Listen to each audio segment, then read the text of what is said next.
Terrorists missed two of their targets yesterday, the White House and Air Force One. That's according to NBC News sources at the White House.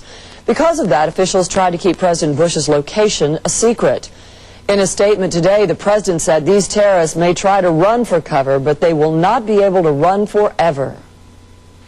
The deliberate and deadly attacks which were carried out yesterday against our country were more than acts of terror. They were acts of war. This will require our country to unite in steadfast determination and resolve. Freedom and democracy are under attack. The American people need to know we're facing a different enemy than we have ever faced. This battle will take time and resolve, but make no mistake about it, we will win. General Norman Schwarzkopf, the Commander-in-Chief of the United States Central Command during the Gulf War, is one of the few who really understand the mindset of terrorists. On the Today Show, he said the toughest part for the government right now is finding out where these terrorists are. It's worse than the needle in the haystack. But as I said, there are several groups out there, any one of which could be responsible for it. They've got support bases. That's one of the most valuable targets to go after, because these things don't happen without support. You know, somebody got them to the airport, somebody fed them their breakfast, the dinner the night before, provided shelter over their heads, right here in our own country. So obviously there is a group of people here that were a support base for this organization, and then it goes all the way back to the home organization, wherever it might be, and who's supplying whatever they were supplied. Schwarzkopf agrees with other military experts. The most likely suspect is Osama bin Laden. Tonight, the fire is out at the Pentagon. Federal agents spent the day searching the ground outside that fortress. Officials are looking for any clue to yesterday's fiery jet crash. Search and rescue teams have given up hope of finding anyone alive in this crash zone. Authorities say if anyone did survive the initial crash, they would not have made it out alive after the fire that followed it. Secretary of State Colin Powell defended the U.S. intelligence system in the past, but says this time around our agents did not get adequate warnings. We're mad. We were assaulted. But our spirit wasn't assaulted, and our fighting spirit was not assaulted, so we want to respond. You don't attack America like this and get away with it. And so I can assure the American people that the President, if he is able to get the information pinpointing who it is and where they are and get targetable information, I am quite confident that he will look at every option he has available to him to respond. Secretary of State Powell went on to say many terrorist attacks never take place because intelligence efforts prevent that from happening. Powell says he expects a multinational effort to find and punish those responsible for the attacks, but he expects the coalition to go beyond that. Meantime, residents in New York are still searching for loved ones there. Thousands are still missing after the collapse of 3 buildings at the World Trade Center. Hundreds of emergency workers are sifting through the rubble as we speak. And as NBC's Candace Gibson reports now, they're hoping to find more survivors.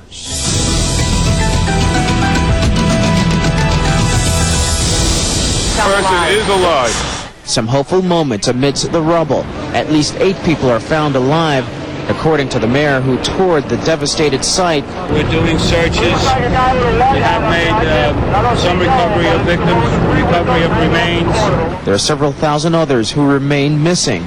It's a race against time. We're still hopeful that we're going to be able to extricate more people. The crews, police, fire, paramedics, exhausted by the round-the-clock effort to find the victims.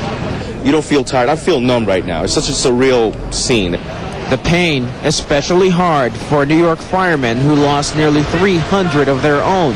Looks like apocalypse now.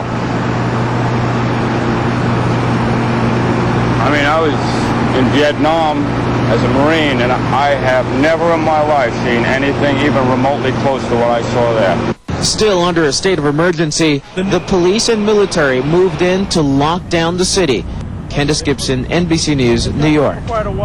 Officials say the towers hold about 50,000 people every workday, but they also add that the number was about 10 to 15,000 yesterday because many employees had not made it to work yet.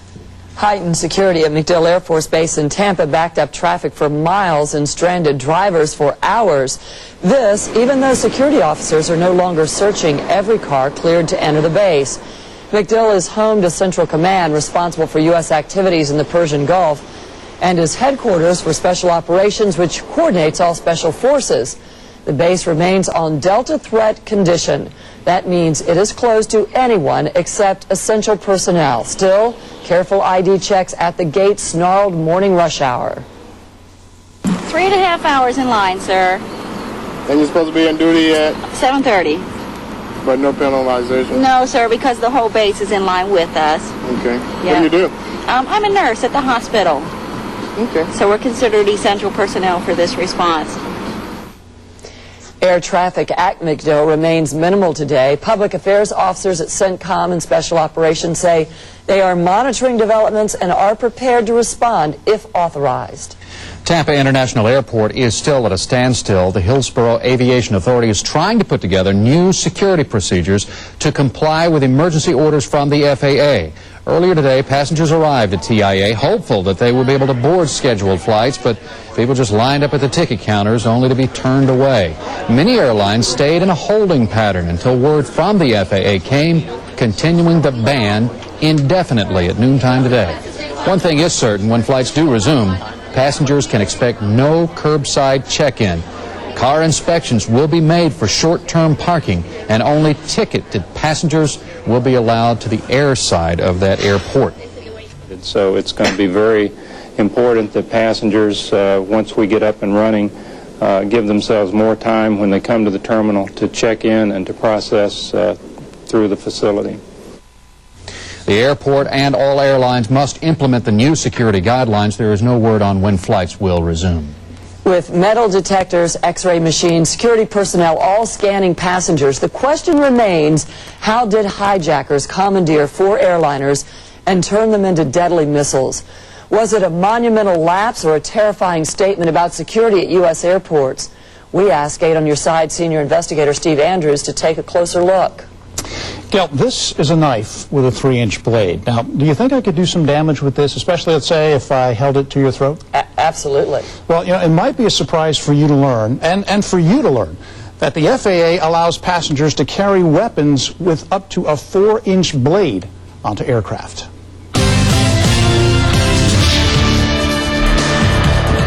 "37,000 people fly out of Tampa International Airport each day.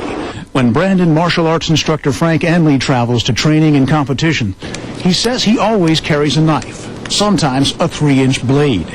He says no security guard at any airport has ever stopped him. I took the keys out, and I took this out, and I dropped both in the basket. Did they even question it? No, didn't even look at it. You put this to a stewardess's throat, and you can go anywhere in the world. Airlines and security companies generally allow carry-on knives with up to 4-inch blades. That may change. Critics say security measures at airports must change too, and they cite a government study. A report by the U.S. General Accounting Office found screeners at many of the nation's largest airports earn $6 an hour or less. Bud Faltz, a former director for passenger services with Pan American Airlines, says the biggest security problem he saw was with personnel. Well, put it in practical terms. Do you want a minimum wage pilot flying the airplane? Do you want a minimum wage mechanic maintaining the airplane? I have absolute faith in pilots, mechanics, and the integrity of the machines, the aircraft. The weakness would appear to be in the security screening process. The GAO also found screeners have difficulty detecting dangerous objects, missing as many as 20%, or 1 in 5. Training might be a reason. In 1989, News Channel 8 exposed huge holes in TIA's security blanket. Alert Security Company hired an 8 on Your Side producer as a screener and put him to work at an X-ray screening machine without any training whatsoever. A breach of FAA regulations. 12 years later, security breaches are still all too common. In the last 3 months of last year alone, the FAA cited the nation's airlines with 304 security violations. Delta had 45 violations and racked up $392,000 in fines. Southwest Airlines had 39 violations and $425,000 in fines. And United and American Airlines also received fines. Former Department of Transportation Inspector General Mary Shivo issued a report several years ago warning the FAA, warning Congress and the Senate of great security weaknesses at airports throughout the country. But because there had never been a terrorist attack on a domestic flight, she says her warnings were never taken seriously. But what has the FAA done in response to this report by General Accounting? Well, the FAA acknowledged that the problems cited in this report do exist, but so far it's our understanding they have done little to change things. That's very upsetting, I think, when you put it like that and you see this guy travels with a knife all the time. Now look at this knife. I mean, this is a 3-inch blade. They allow them up to 4 inches. It's a weapon. All right, Steve, thank you.